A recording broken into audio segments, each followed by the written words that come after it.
Alright, boys. What's good? What's good? Welcome back to a brand new video, my boys. Now, in this one, we finna be talking about how coaching can be a little toxic sometimes, you know what I'm saying? But that's how it is, you know what I'm saying? And as a coach, you have a very large influence on the boys who you're bringing up in the culture. Now you gotta teach them, you know what I'm saying? Sometimes in sports, shit get toxic, especially in football. Shit be toxic, bro. That shit is like no problem. No, like that shit has always been there. But it's about how you handle that toxicity. It's about how you proceed forward with it. If you engage in it, if you don't. If you engage in it, it's cool to talk banter to other niggas and shit like that. But all that shit is for on the court, on the field. As soon as you get off the field, all that shit does not apply no more. None of that. Like once you do that, that's just for.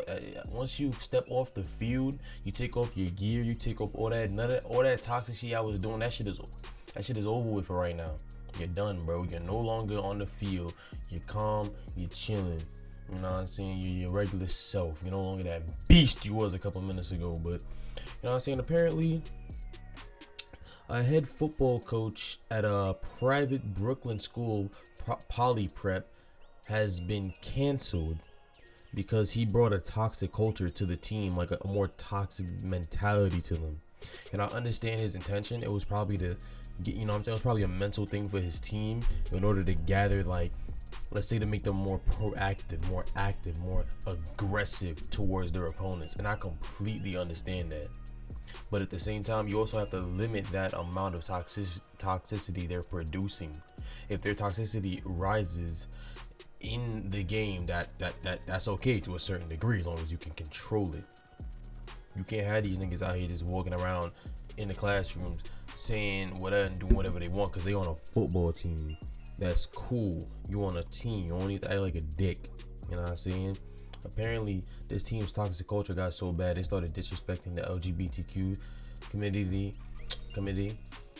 Cause I can never say words correctly, can't I? Cause I'm stupid. But don't mind me. But they were disrespecting them, and that's uncalled for. They're just over here, just doing whatever they want, skipping class, coming to class late, doing all that, not caring, bro. All they cared about was football. And that's a cool mentality, you know what I'm saying? You care about your sport. This is what you want to do for the rest of your life. You want to get paid to do this. That's a fine mentality. But at the same time, you gotta recognize and realize you gotta get in and out. You gotta get in classes. You gotta do your shit. You gotta do your homework, bro. You can't just be out here skipping classes because you think you're on a football team. You Jesus, bro. That's not how that works. Yeah, you could probably make it big in the future, but at the same time, you gotta think about what's happening right now while thinking about the future, bro. This was happening with homies JV fucking team, you know what I'm saying? And apparently before this coach came, these niggas was in the gutter. These niggas was ass, apparently. So these niggas was completely terrible until this coach came is when he brought this team up. And apparently ever since he brought this team up, you know what I'm saying, a couple bad things have happened. You know, he's been accused. I'm not sure if this is true or not. He's been accused of sexual cases, you know what I'm saying? Like shit like that, you know what I'm saying? Homie's been accused of that. And you know, apparently what had happened was that homie apologized. You know what I'm saying? He apologized, and everything seemed to go swimmingly. You know what I'm saying? He apparently stopped. I don't know what he did. It was probably sexual abuse. I don't know what he could have done. That's all it says. But he apologized, and it's fine. I mean, I don't really think it's fine. No, he should really throw on a slammer because I don't really give a fuck. Sexual anything is just death to me. I don't really care. But he apparently is cool. He got away with that. And you know, so on and so forth. As he became this school's head coach, he built this toxic mentality around his players. So now you have toxic students walking around doing whatever they want, which is cool because they learned it from their coach. As long as they're not being fully dick all the time, it is okay, like I said previously. He apparently, this toxic coach, he made the program better. He improved the program of their football team. He made them better. He inspired, he motivated everyone. No one could have saw this super toxic behavior being grown. They just assume, oh, that's just a sport. They're just having fun. They're just tussling in the mud. They're just doing what they got to do to get the dub, and that's cool, bro. But like, bro did not monitor the levels of toxicity he was exposing these kids to, my G. And as you can see, the result of that is what's happening right now. Homie is getting fired for that because he did not properly manage it. And I understand you can't manage everything as a coach. You're only one person. You're like 60 players and shit like that. I don't really remember the max limit of a football team, but like you have a lot of players on your team. You can't really manage all that, and that's fine. And apparently, some of his students saying, nah, that's bullshit. He ain't toxic. He's a cool guy. Like, I get it. If you look up to him because he seems like an inspiration. He seems like the person who could propel you to the next step in order to getting you to a football star, in order to make you an all-star. You seeing niggas like Tom Brady and shit like that, and you seeing that your coach is making you perform close to someone of his level, and you feel inspired by the fact that you could possibly be the next Tom Brady, or that I don't really know any more superstars, bro. I need to look more up on football, bro. Like, I really don't know that much about the NFL, in all honesty. Now, this is the NBA. I would have been spitting on names like that. Like, yeah, come on now. Niggas is trying to be the next LeBron, the next KD, the next Kyrie. Like, bro, I just know these niggas on the top of my head. I really know football stars like that. I really just know Tom Brady. And I think Kaepernick was a football player. Yeah, I'm going to go with that. Yeah, Kaepernick. Yeah, I'm going with that. Come on now. Easy. All right, so. And a lot of them are saying that, the parents should not be blamed for their kids acting out.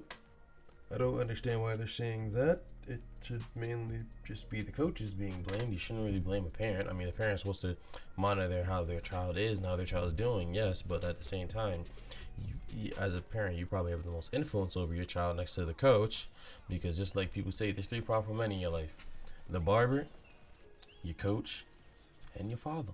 Those are the 3 people who can really control young boys, you know what I'm saying, into growing and maturing to who they are. And it seems like the coach is really controlling them to the maximum degree. But as you can see, they're saying here that the narrative is complete bullshit about how he isn't toxic.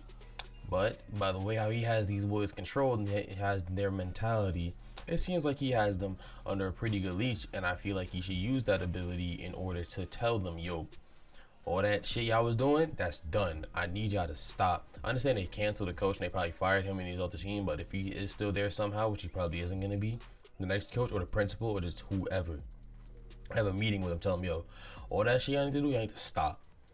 Like, I understand it's not really going to work, but like, yeah, y'all need to figure something. I don't really know what you could do, what you possibly can do, but what you could do is legit just try to probably talk to them, because some niggas, they will listen if you talk to them on the same level. Like, all that trying to act manly, intimidation, screaming shit to the young boys, that shit does not really work, bro. Them niggas just gonna grow up to hate you. They don't really fuck with that shit at all.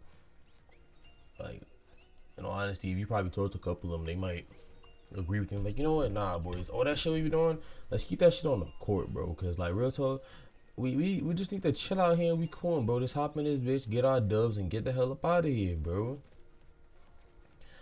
And, you know, they're trying to now change the culture of their football team, trying to make them more soft.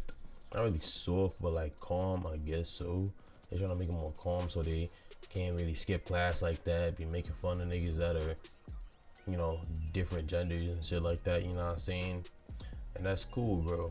You know what I'm saying? You hate to see it when good coaches go, but when you accuse of some weird shit like that, you gotta go, bro. There's no ifs, ands, or buts about it. But you know what I'm saying? Let me know what y'all think about this story about how homeboy is a toxic coach and he was accused of sexual abuse by former coach.